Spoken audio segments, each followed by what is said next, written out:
Bien, vamos a abrir nuestra Biblia en la primera carta del apóstol Juan, en el versículo 4.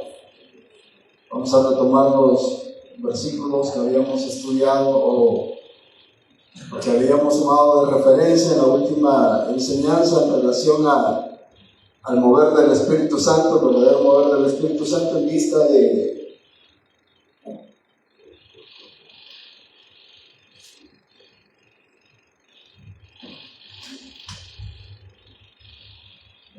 tantas cosas que se hablan hoy acerca del mover del Espíritu Santo, pues es necesario nosotros como cristianos evangélicos, les he dicho un montón de veces que la iglesia evangélica se distingue, entre otras cosas, por una, que es que nos apegamos estrictamente a lo que dice la palabra del Señor, ¿verdad?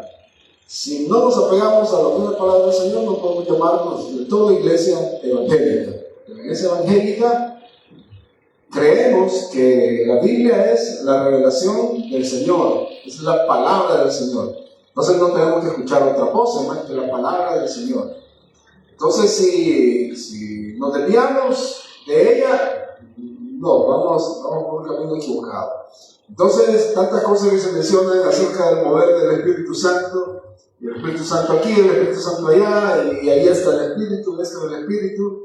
Pues vale la pena que ante ese énfasis que se hace o que se está haciendo acerca del Espíritu Santo, sobre todo en el movimiento pentecostal, seamos nosotros acuciosos, seamos nosotros sobrios para analizar todo lo que está pasando y llevarlo a la luz de la palabra del Señor.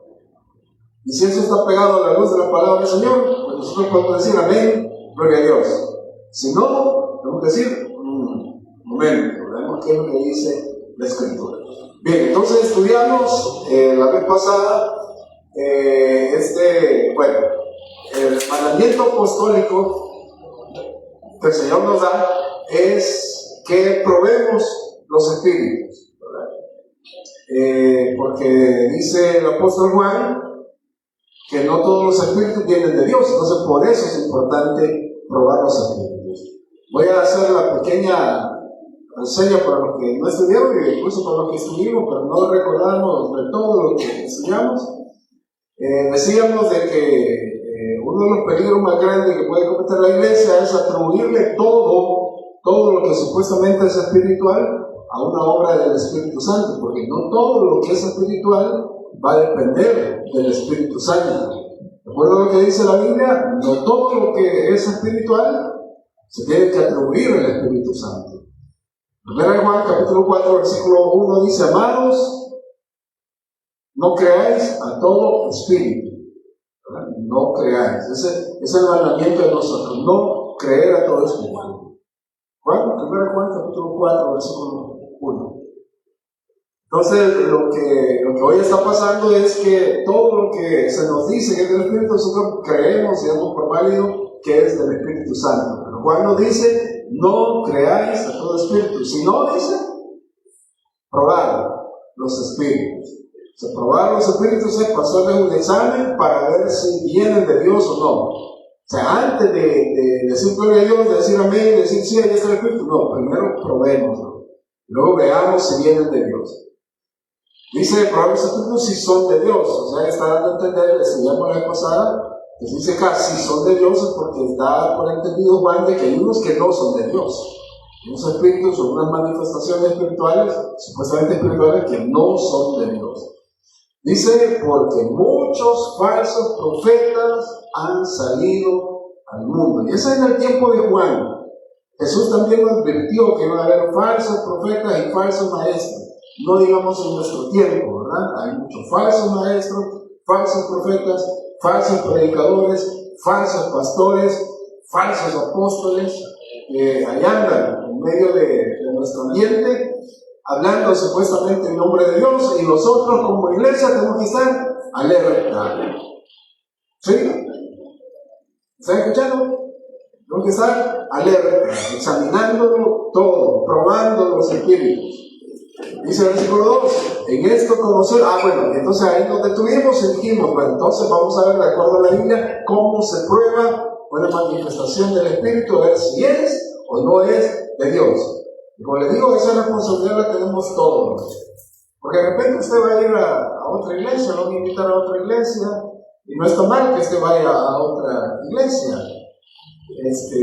Pero ahí donde esté en otra iglesia, provee de los espíritus también, estén pendientes, antes de levantar las manos por todo, o decir amén por todo, siempre atento, probando los espíritus. Y le digo, no porque se manifiesta en una iglesia cristiana, quiere decir que es un movimiento del espíritu. Juan lo está diciendo, probar los espíritus si son de Dios.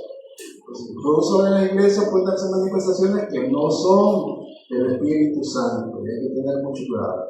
Entonces, ¿cómo dice Juan que debemos probar los espíritus? Estudiamos la vez pasada que una manifestación del Espíritu va a ser del Espíritu si se apega a la doctrina apostólica, a lo que dice la palabra del Señor. Si se apega a lo que dice la palabra del Señor, entonces podemos decir, sí, es una manifestación del Espíritu, porque así dice Juan, capítulo 4, versículo 2. En esto conocer el Espíritu de Dios. Todo espíritu que confiesa que Jesucristo ha venido en carne procede de Dios. Para una manifestación del Espíritu va a estar apegado a la enseñanza de Jesucristo que dejó a través de los apóstoles. Y luego dice, y todo espíritu que no confiesa a Jesús no procede de Dios. Este es el espíritu del anticristo, del cual ya habéis oído que había de venir y que ahora está en el mundo. Pues hoy vamos a pasar a la siguiente punto que Juan va a mencionar de cómo probar los espíritus. Versículo 4 dice, hijitos, vosotros sois, ¿de quién dice? De Dios. Y los habéis vencido. ¿A quiénes? ¿A quiénes? ¿Al diablo? ¿A los demonios? ¿Quiénes? A los falsos profetas, a los falsos maestros. De ellos está hablando Juan, ¿verdad? Dice, hijitos, vosotros sois de Dios y los habéis vencido, porque el que está en vosotros es mayor que el que está en el mundo. Ellos, los falsos maestros, los falsos profetas, dicen, ellos son del mundo. Por eso, lo que hablan es del mundo. Y el mundo también los oye. Claro, porque son mundanos. Nosotros somos de Dios, y el que conoce a Dios, bueno, ahí vamos a dejar. La otra evidencia de que una manifestación del Espíritu viene del Espíritu Santo es contraria a esto que dice Juan. Ellos son del mundo, nosotros somos de Dios, ellos son del mundo. Y las cosas del mundo son las que hablan, y por eso es que el mundo les pone atención. Entonces, podemos hablar de una tendencia que tienen los falsos maestros de ocupar, del método que ocupan para sus actividades. Es algo que hay que tener bien presente. ¿Quién es Dios? ¿Cuál es la esencia de Dios? ¿Qué implica, podemos decirlo de esta manera, qué implica la manifestación de la presencia de Dios? ¿O qué implica la manifestación del Espíritu Santo?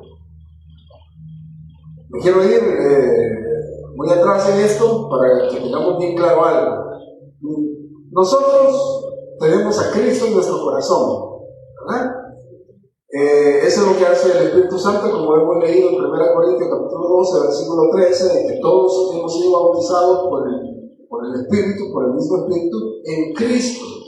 Nosotros somos incorporados al cuerpo de Cristo a través del Espíritu Santo, y dice ahí el mismo versículo, y a todos se nos dio a beber el mismo Espíritu. No solamente entramos en Cristo, sino que se nos dio a beber a Cristo, o sea que Cristo está en nosotros. Entonces, antes de la venida del Señor, antes del derramamiento del Espíritu Santo, la presencia del Señor se manifestaba de manera ocasional. En situaciones muy específicas, el Señor se manifestaba o llenaba a alguien de su Espíritu para hacer diferentes cosas. Y eran esas personas hasta cierto punto privilegiadas por tener ese contacto con el Señor, o esa experiencia con el Espíritu Santo. Ahora ya no hay personas especiales en ese sentido. No sé si me va siguiendo. Ya no hay personas distinguidas de una u otra manera para experimentar la presencia del Señor, porque todos hemos sido bautizados por el mismo Espíritu y a todos se nos dio a beber el mismo Espíritu, a todos.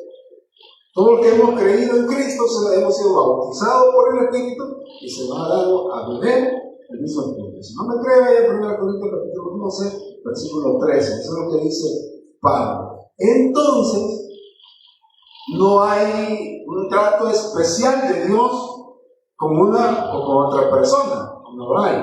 Lo que Dios hace es que escoge a ciertas personas que les ha dado diferentes dones, como a todos se nos ha dado dones, porque a toda la iglesia, todo el cuerpo de Cristo, el Señor nos ha dotado de dones especiales para el crecimiento de la misma iglesia, a todos los cristianos. Entonces, pero hay ciertas personas que tienen un don específico, como el de maestro, como el de pastores, que se paran delante de la congregación y enseñan. Pero todos ellos, dice el apóstol Pablo, en ese tiempo también estaba el ministerio apostólico, tengan los hombres por servidores de Dios. O sea, no es una categoría especial, somos servidores. Y el servidor no es una categoría especial, sino es un siervo. El siervo, la calidad de siervo, nunca ha sido una categoría especial. Bien. Entonces todos tenemos a Jesucristo en nuestro corazón. Amén. Todos tenemos el Espíritu Santo. Amén. ¿Cierto? Entonces, si de repente el Espíritu Santo desciende de una manera especial, ¿qué debería pasar si el Espíritu de Dios desciende de una manera especial a la que no sé de qué manera podría hacerlo, porque ya todos tenemos el Espíritu Santo? Pero supongamos que hay como le llaman en este movimiento, el derramamiento del Espíritu. ¿Qué deberíamos esperar de un derramamiento del Espíritu? ¿Qué debería esperarse de algo que se llama así el derramamiento del Espíritu? ¿O a qué le llaman a esos hermanos el derramamiento del Espíritu? Yo me he dado cuenta, no lo he entendido muy bien del todo, pero cuando he escuchado a este hermano le he puesto mucha atención para saber a qué se refiere con el derramamiento del Espíritu. Entiendo que son esas manifestaciones visibles del Espíritu en las que algunas personas convulsionan, otras hablan supuestamente en lenguas, otras están llorando, entonces dicen que ese es el derramamiento del Espíritu. ¿De acuerdo? Sí, no sé si ustedes están de acuerdo con eso. Bueno, yo no se me he dado cuenta que cuando un culto se pone así de intenso, o sea, los hermanos dicen que ese es el derramamiento del Espíritu. ¿Sí? Bien. Cosa que no es así. Porque todos tenemos el Espíritu de Dios, el Espíritu de Dios está con nosotros. Bien, pues supongamos que así. Pero resulta que hay algunos hermanos que provocan ese derramamiento del Espíritu. Supuestamente lo provocan. Y hay noches de derramamiento del Espíritu, y le dicen a los hermanos que vayan ese día al culto, porque ese día se va a derramar el Espíritu. Pero resulta que en esos cultos lo que pasa es que el culto se vuelve un culto especial para que supuestamente el Espíritu se derrame.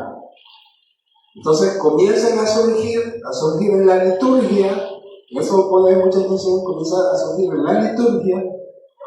Cuando digo liturgia me refiero al culto, ¿verdad? ¿Cómo se desarrolla el culto? Un culto con diferentes tonos. Un culto donde algunos comienzan con alabanzas así muy prendidas, ¿verdad? Donde le dicen a la gente, aquí está el Señor, es suya la victoria, y nos comienzan a inyectar un sentimiento eufórico. ¿Me voy a entender?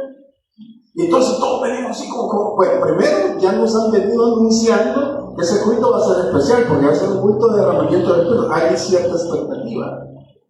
Uno ya va con esa expectativa, ¿no? Porque algo va a pasar. Entonces los cultos comienzan así, muy eufóricos, muy prendidos, y que salte, que grite. Y entonces uno llega y aquellos que son un poquito influenciables se contagian rápido. de todos los bichos, adolescentes, jóvenes, se contagian rápido. Porque sí, yo me acuerdo una vez que fui al estadio, una vez que yo estaba a ver a la selección sub-17 de unos juegos panamericanos, centroamericanos, perdón, y del Caribe. Cuando yo estaba en la universidad todavía, y era la final de ese torneo en el que jugó El Salvador y México, y le ganamos a México. Hermano, pues no se imagina lo que se sentía en el estadio. Yo le digo, cantamos el himno nacional, los 40,000 que estábamos ahí, no se canta el himno nacional con más alma que antes de un partido de fútbol. Mira, yo hasta sentí que iba a llorar, y no era por la presencia del Espíritu Santo, ¿entiendes? Era el ambiente de euforia, había. Y no se puede, lo que ya han ido a un estadio, cantar un gol de la selección, no de un del FIRPO, del FAS, no es la selección donde todos estamos unidos para cantar el mismo gol. Uno se queda hasta fónico. Es una euforia, eso se llama euforia colectiva. El ambiente a uno lo contagia y uno está bien prendido. Entonces, cualquier cosa que le digan a uno de abajo que haga, uno lo hace porque está emocionado. No sé si me voy a entender. O sea, así pasan estos cultos después muy prendidos, y que salte, que grite, que suene la victoria, el diablo está y prendo. Y después, así abruptamente, nos bajan el tono y nos ponen música pegadita. Con un ambiente, con unas notas del piano, el estilo que hoy anda muy sonado, el estilo worship, ¿verdad? Con unos delay, con unos rebarcos, así el ambiente. Y uno siente la presencia del Señor. Y comienza un hermano con una voz bien melodiosa, ¿verdad? Y comienza a cantar y nos conecta, decimos nosotros, con el Espíritu Santo. Yo, de veras, hermano, le digo, muy dudoso que sea una conexión con el Espíritu Santo. Muy dudoso. Porque la gente en ese ambiente, ¿verdad?, de los teclados, el chivo y la guitarra, sonando el bajo, de repente con la batería, justo en el momento apropiado, los platos. Entonces la gente ya atrapa a la gente, ¿entiendes? Y comienzan a llorar, ¿no pasa? Pero eso mismo pasa en un concierto de Miguel. Lo mismo pasa. Comienza a cantar la Incondicional y canciones de aquella, ¿verdad? Lo mismo pasa. La gente se pone a chilar. Bueno, yo estaba viendo un video de este cantante que se llama un guatemalteco. Ay, gracias. No deja de oír. ¿Cómo? No.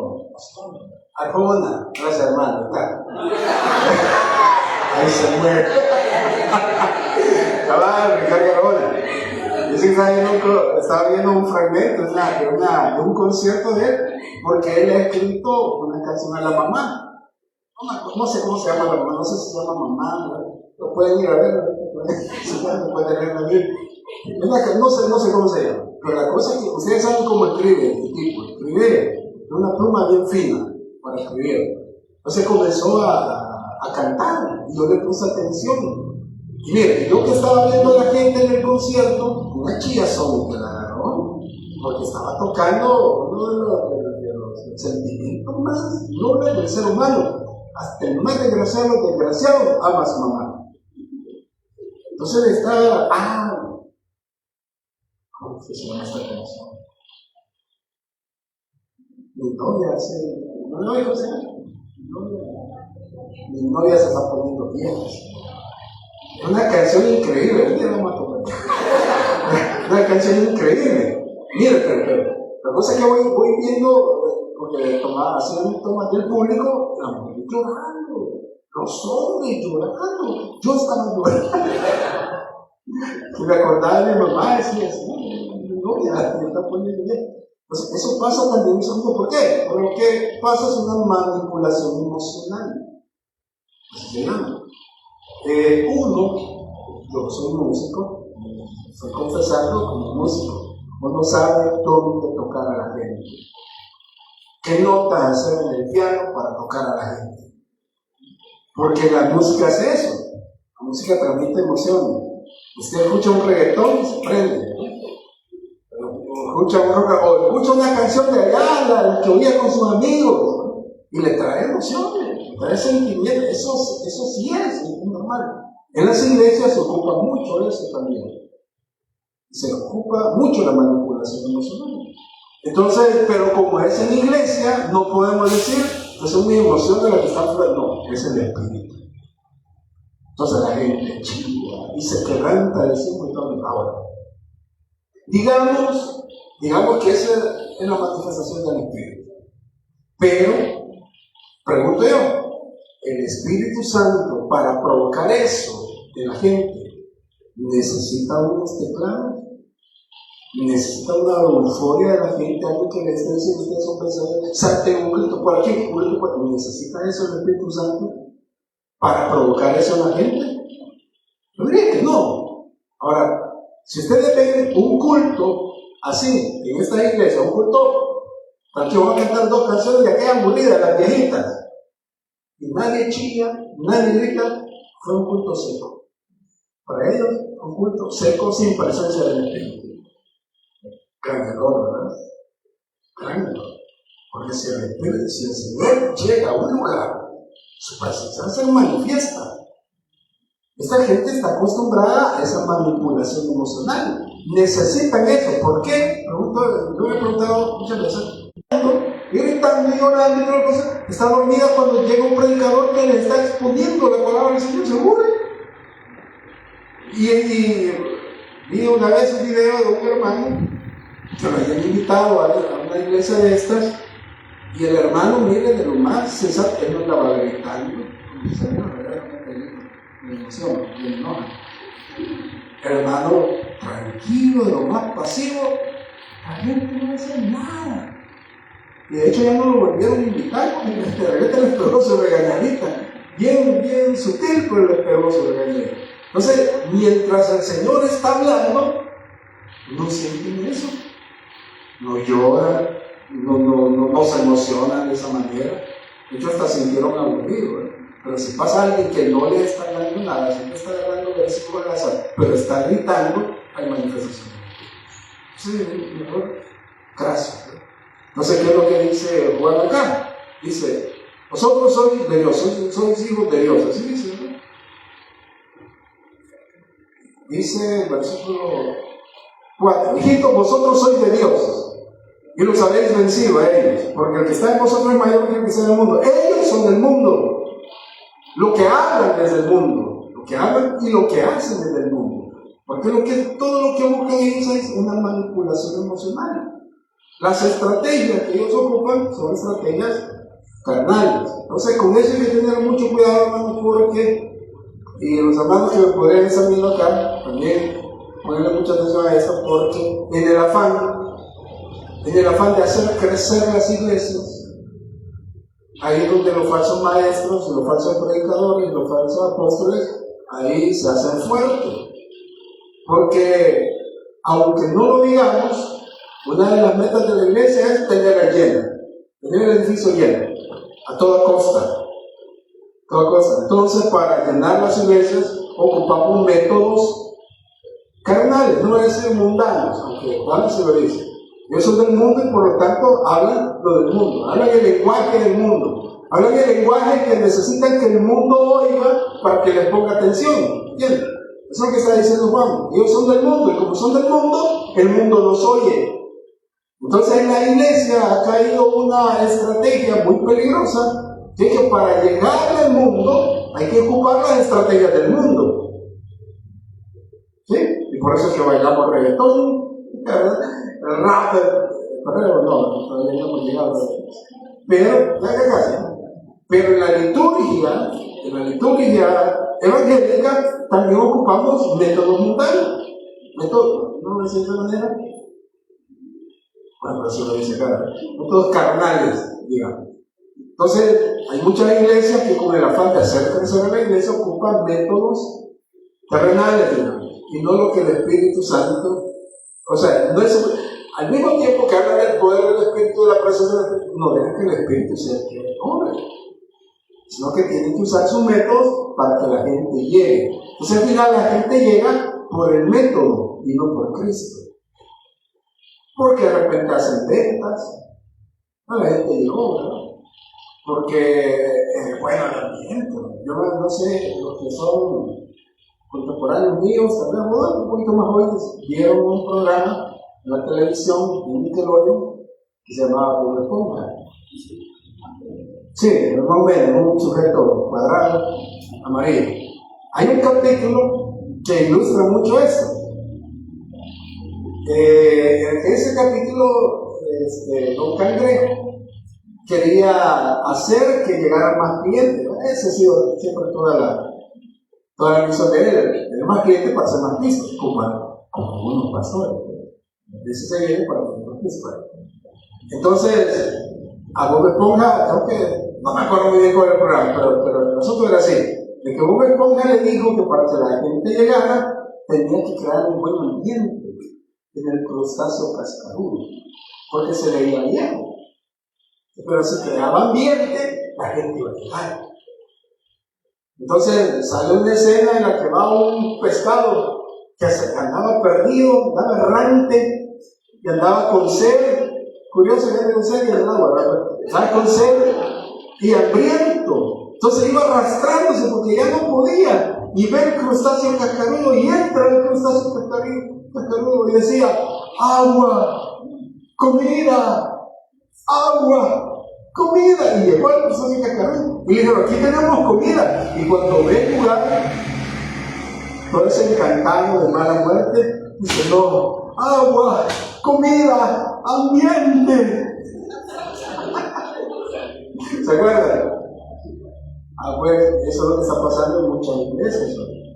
Están dando ambiente a la gente, porque si no hay ambiente, no llegan. Entonces ahí viene la estrategia de crecimiento, ¿verdad? ¿Cómo hacen crecer la iglesia? Es tener cómoda a la gente para que la gente llegue. Entonces ponemos pantallas. No digo que en sí eso sea malo. No digo que en sí eso sea malo. Porque de repente puede ser, ¿verdad? Si es una iglesia grandísima, que ya venga el fulano. No sé qué quisieran verme a mí, la verdad. Pero digamos que es una estrategia, ¿verdad? De repente la luz, y usted se fija, usted va a una iglesia ahora, algunas iglesias ya hasta parecen más de otra cosa. Ya parece un centro de convenciones más que un templo donde se va a adorar al Señor. Ya el show el culto ya es más un show, ¿verdad? Que un culto de adoración al Señor, ¿verdad? A ver quién va a cantar, cuándo va a cantar, qué arreglo de donde sea. Algunos hasta tienen bailarinas. Entonces todo es por el ambiente, porque la gente se sienta bien, para que se vea moderno el templo, con luz y todo eso, porque si no la gente no se siente y se va. Entonces cabal, la iglesia así como esta bien tradicional, que solo no falta tener el río de agua viva ahí, la iglesia viejita, ¿verdad? Entonces la gente necesito presencia, palabra, ambiente. Dice, ambiente, entonces eso es lo que dice Juan: ten cuidado, vosotros, hijitos, vosotros sois hijos de Dios. Ellos son del mundo y por eso el mundo los oye. Por eso un montón de gente los sigue. Porque lo que ellos están más preocupados es en el ambiente. Escuchaba a un hermano muy conocido, muy respetado por muchos cristianos, le cuento un testimonio. Estoy pidiendo dirección ahorita al Señor, si digo el nombre o no digo el nombre, para que se lo entienda. Lo voy a decir al final. Pero vean al punto que llegamos, al que le digo. Resulta que este hermano es muy popular en el medio latino. Un pastor muy famoso, muy prendido y toda la cosa, el programa, el show y toda la cosa. Argentina, no se ve. Resulta que a él no contrata una iglesia, una denominación gringa. Porque las iglesias grandes, así, las organizaciones de ese tipo, trabajan con contrato. contratan a los pastores. Lo contratan por cierto tiempo. Es un contrato laboral. Se lo contrataron a una iglesia gringa que se llama todavía la Casa de Cristal, por el Templo de Cristal. Hace rato. Resulta que esta iglesia es una iglesia tradicionalista, más orientada a la línea bautista, muy ceremoniosa. El pastor que estaba en esa iglesia antes de que llegara era un pastor bastante recatado. Les digo, muy metódico, muy del coro, con órgano, muy ceremonioso, muy reverente, podría decir. Sí, en serio. Y contratan, de repente algo pasó y esta iglesia comenzó a perder sus miembros. Ya no era una iglesia tan pujante y comenzó a perder sus miembros. Entonces, vino la administración de esta iglesia, los ejecutivos de esta iglesia, por la iglesia se viene ahora, porque lastimosamente se vuelven empresas. Entonces se le ocurre la estrategia de contratar a este pastor. Sí, alaba a gente, ¿entiendes? Entonces, y eso lo cuenta él mismo. Yo estoy diciendo algo que lo escuché de él mismo. Entonces él lo contrató a esta iglesia, y obviamente, como es un contrato laboral, lo contratan para algo en específico. ¿Sí? Así como contratan a un director técnico en temporada de eliminatorias para el mundial, ¿para qué creen que lo contratan? Para clasificar el mundial. Entonces, esa es la meta. Entonces, a él lo contrataron para algo específico. Y lo hizo específico para que lo habían contratado que la iglesia creciera. Resulta que esta iglesia, como les digo, es una iglesia bastante metódica, muy recatada, muy tradicionalista. Y él, nada que ver. Esa es la línea pentecostal. Mucho show y todo esto, nada que ver. Entonces, cuando lo contrataron, él cuenta que les dijo a los directivos: miren, ustedes me están viendo en el contrato, pero sepan que yo soy pentecostal. O sea, línea diferente. Sepan que yo soy pentecostal. ¿Y saben lo que les dijeron los ejecutivos? Le dijeron: no hay problema. Lo que nosotros queremos es que la iglesia crezca. ¿Cómo? Con sus principios, su origen, su ortodoxia, su declaración de fe, la echan a un lado, porque lo que necesita es que la gente llegue. No, porque no les importa. No le importa la doctrina. No le importa si lo que vaya a enseñar a alguien no es lo que haya enseñado en su iglesia. Lo que le interesa es que la iglesia se llene. Y cabalga. Me viene este hermano, y estas son estrategias de marketing, déjense de volar. Así es. Se le ocurre ir a un evento de milagros con otro ministro muy renombrado. Y que yo con toda seguridad se lo puedo decir, es un falso maestro a toda luz. Todo lo que habla, el 80% de las cosas que habla y que enseña son falsas doctrinas. Y se va a meter a la iglesia de él para recibir la unción de él. Y esa unción llevarla a su iglesia. Y se va a meter donde Benny Hinn, para que Benny Hinn le transfiera la unción. Y entonces él se va con esa unción fresca. Así que se creció. Él cuenta que un domingo que él llegó a la iglesia, había como 300 o 500 personas en la iglesia. Pero como él ya venía del evento de este, ya llegó la unción. Ese culto, el siguiente culto, 1500 personas.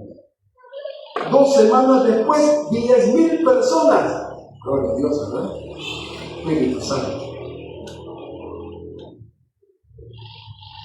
Increíble. Entonces, esto es lo que dice Juan. Ellos son del mundo. Y lo que hablan es el mundo. Lo que ocupan para su estrategia son cuestiones carnales. Es la guía del Espíritu. ¿Se acuerdan cómo creció la iglesia allá en Hechos? ¿Cómo creció? ¿Con eventos de este tipo? ¿Con música? ¿Con nada? Pedro solo predicó el mensaje que el Espíritu Santo le había dado y 5,000 personas se convirtieron por lo que escucharon. ¿Sí? Después otro mensaje similar y 3,000 personas se agregan. Ellos no tenían que andar haciendo nada, andar inventando nada, andar declarando noches de milagros, noches de derramamiento, nada de eso. Simplemente iban en el nombre del Señor. Entonces, recuerdo que se lo de esta manera, ¿verdad? Pero como lo leímos en la enseñanza pasada, otra de las razones por las que debemos probar los espíritus es porque el diablo se viste también como ángel de luz. Cuando dice Pablo, que se viste como ángel de luz, está diciendo que se mezcla entre nosotros. No va a venir el diablo sacando su falsa enseñanza claramente, no, que se va a disfrazar como uno de nosotros, diciendo que esas cosas que dice vienen del cielo, vienen de Dios, para que las personas que no estudian la palabra del Señor, que no son guiados por el Espíritu de Dios, me crean. Entonces, ahí tienen a las personas entretenidas, dando vueltas en cosas superficiales, y no ocupados de su salvación, no ocupados de Jesucristo, sino en métodos para atraer. Entonces, y métodos para atraer, hermanos, hay un montón. Pero para nosotros traer bichos de aquí, basta que pongamos unas cuantas bichas a cantar acá, con el pantalón bien socado, o con minifaldas, y todas las cosas, y eso se llama aquí. Y un medio bailecito. ¿No? Ah, sí, como te estoy moviendo, porque son que chiporra, y le aseguro que bonito trae su mano. Y vienen, ¿por qué? Porque eso es atractivo.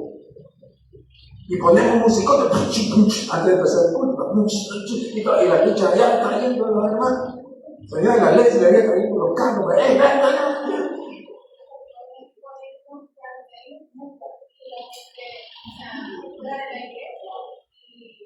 Ah, sí, como hacen los negocios, para que digamos, del helicóptero, entra en esa iglesia, ¿verdad? No, miren, les digo, si es por la fuerza del Espíritu Santo, el Espíritu Santo no necesita nada de eso. Porque el Espíritu Santo lo que hace es convencer de justicia, de pecado, de justicia, de juicio. Eso hace el Espíritu Santo sin nada más que su presencia. Lo que necesita alguien es escuchar, porque la fe viene por el oír de la palabra. Entonces el Espíritu Santo eso hace. ¿Qué es lo que tenemos que hacer nosotros como iglesia, hermano? Simplemente predicar la palabra del Señor. Apegarnos a lo que dice la palabra del Señor, y el Señor hace la obra. No, pero no viene la gente. El Señor trabaja en esto. Eso lo que hace es predicar. El Espíritu Santo los está llamando. Ellos en su terquedad dicen no. Es el problema de ellos. Ni usted ni yo podemos salvar a nadie. Nosotros no salvamos a nadie. Nosotros predicamos la palabra del Señor. Ahora, si ellos quieren escuchar una voz que dice, no, aquí hay más cool. Aquí hay palabra, aquí hay espíritu y hay ambiente. Pues si ellos quieren ir ahí, que ven ellos. Ellos van a dar cuenta por lo que están haciendo. Pero nosotros tenemos que ser una iglesia pegada a la presencia del Señor, pegada a la palabra del Señor. No necesitamos manifestaciones místicas, ¿verdad? Mágicas. Porque ahora el Dios que se vende es un Dios así. Dios místico, mágico. Y hay que hacer ciertos conjuros para que su bendición se manifieste. Hay que romper maldiciones. Hay que hacer declaraciones de fe. Hay que hacer esto. Entonces, nosotros ya confiamos en la palabra del Señor. No necesitamos asistir a cultos de liberación, porque sabemos que ya somos libres. Andar pues en la libertad con la que Cristo nos hizo libres ya. Nosotros somos libres. No estamos sujetos a la maldición del pecado, nada. Porque Cristo ya nos redimió. Nosotros creímos en el Señor, clave la entrada del preto que hay contra nosotros. Ya el diablo no tiene potestad sobre nosotros. Nosotros tranquilos, hermano. Venimos y adoramos al Señor no para salvarnos, no para retener la salvación, sino porque ya somos salvos. Adoramos al Señor porque ya somos salvos, ofrendamos porque ya somos salvos, y amamos porque ya somos salvos, servimos porque hemos sido salvos, amamos porque hemos sido libres, por eso, no para alcanzarlo. No lo hacemos para tener del Espíritu, es que ya tenemos el Espíritu de Dios. ¿Entiendes? Entonces eso dice Juan, la otra manera de probar los espíritus tiene que ver con los métodos. Si alguien está ocupando métodos carnales para atraer personas, para que la persona escuche, no es algo espiritual. No es algo espiritual. Nosotros nos pegamos al texto bíblico, lo que hacemos entonces es predicar, defender la fe, ¿verdad? Bueno, Pedro así dice también, ¿verdad? No tengamos miedo de defender la fe a aquellos que exigen evidencia de nuestra fe. Entonces lo mostramos y predicamos. Es todo lo que necesitamos. Necesitamos manifestaciones sobrenaturales para que la gente crea, porque los milagros no salvan a la gente. Jesús no estuvo haciendo milagros por todas partes. Al final, toda esa gente que Jesús, delante de quien Jesús hizo milagros, pues saben, tratando crucifíquenlo. ¿Verdad? El Señor hizo los milagros por misericordia. ¿Sí? No era, ni siquiera era para atraer gente. Porque cuando Jesús hacía el milagro, ¿qué le decía a la gente? A veces dice, pues, no estoy diciendo nada contrario de ahora, ¿verdad? Esos hermanos andan exhibiendo los supuestos milagros para que la gente llegue, dice. El Señor no le interesaba eso. Hacía los milagros, decía, porque sentía compasión. Una vez iba caminando y vio un grupo de gente que iba a un entierro y tuvo compasión de la viuda. Porque era el hijo el que iba a enterrar. Entonces, por compasión, no le dijo, le habló al muchacho y le dijo, levántate.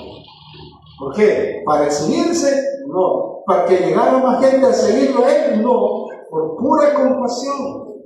Por eso yo le he mencionado aquí a un de 60 hermanos que andan promoviendo milagros, ¿no? De verdad, hiciera, fuera un ministerio bíblico esto, no lo harían en un estadio. No tienen que ser una convocatoria para que te vea la gloria de Dios. Se fueran a meter a un hospital. Y van a hacerlo como lo hizo el Señor, que lo hizo por compasión, él estaba sanando a la gente, por pura misericordia. No era una estrategia de marketing de él, ha sido por misericordia. Veía a los ciegos y los sanaba, porque tenía misericordia de ellos. Pero lo que más le interesaba es que su alma fuera sana. Muchos no le entregaron su alma a Jesús. ¿Se acuerdan de 10 leprosos? ¿Cuántos de esos 10 leprosos regresó del maestro? Y dijo el Señor, por los demás, ríense otra vez, que vuelva la lepra. No, él no dejó. Pero le interesaba más obviamente que regresó a reconocer el poder de Dios, pero los demás no dejó sanar, porque no son un milagro. Iglesia de Jesucristo, no es eso, es el Señor. Por eso digo, si ahora queremos andar proveyendo esta cosa, hagámoslo por compasión de la gente. Dígame, si el plum no nos abriría la puerta, aquí viene alguien que hace milagros en el nombre del Señor. Bien, algo si lo que necesitan son camas. Van a empezar rosario. Si de verdad tienen ese don de sanar, que no lo tienen, no que porque el Señor ya no está dando esos dones. Si autoridades se fueran a meter donde de verdad hay enfermos y donde de verdad pueden dar testimonio del poder de Dios. El mismo médico va a decir, sí, eso es un riñón tenía y tiene los dos. Esos son milagros. Hoy todo lo que andan hablando y triste, ¿verdad? Triste que las asambleas debían de participar en esa cosa también. Joder, pero no es bíblico eso. Que ni pasa esas cosas. Es mentira. No sucede esas cosas. Se andan distrayendo a la gente, la tienen emocionada, la tienen entusiasmada por cosas que van a pasar. No sabemos si el Señor lo quiere hacer. Los propósitos son más grandes que los nuestros. Porque mis caminos son más grandes. Vuestros caminos, el pensamiento más alto que los vuestros. No sabemos que el Señor nos quiere sanar, no nos quiere sanar. Y si no nos quiere sanar, no nos interesa eso. Él, con su llaga, ya nos sanó a todos. De la enfermedad más grave del hombre es el pecado. Una enfermedad física de nosotros no nos hace nada. Y nos mata igual que es una enfermedad de muerte. Siempre nos vamos a morir. Sea una enfermedad o no, ninguno de nosotros somos inmortales. Vamos a morir. Pero lo bueno es que el día que el Señor decida que vamos a morir, ya estamos con Él. Estuvo, ya tengo que garantizar la gloria. No tenemos con el problema. Ahora, si el Señor no quiere sanar, no, la gloria de Dios. Pues Él sigue pidiéndose, pero el Señor no es como Él, si no quiere sanar. De repente puede tener misericordia de nosotros y sanar, pero no pensemos tan muy porque no nos sanan, no nos tiene misericordia. Claro que nos tiene misericordia y no nos perdonamos los pecados. Él derramó toda su misericordia, dio lo más grande del día, su Hijo, para que nosotros seamos santos. No necesitamos nada más. Se lo va a hacer, que bueno. Así que, otra evidencia de Juan para probar los espíritus, los métodos. Los métodos, muy cuidado. Ya les digo, esta iglesia, le digo a este hermano, no importa, esa pendeja no me interesa que la iglesia crezca. ¿Entiendes? Y su principio me ha hecho, ¿no? Su doctrina no sabía, nadie que la iglesia crezca. No, nada de eso. Nosotros llevar a la gente a los pies de Cristo. Amén. Que el Señor dé sabiduría y nos guíe a nosotros en nuestro estudio de la palabra del Señor. Padre, muchas gracias por tu palabra. Eres digno, Señor, de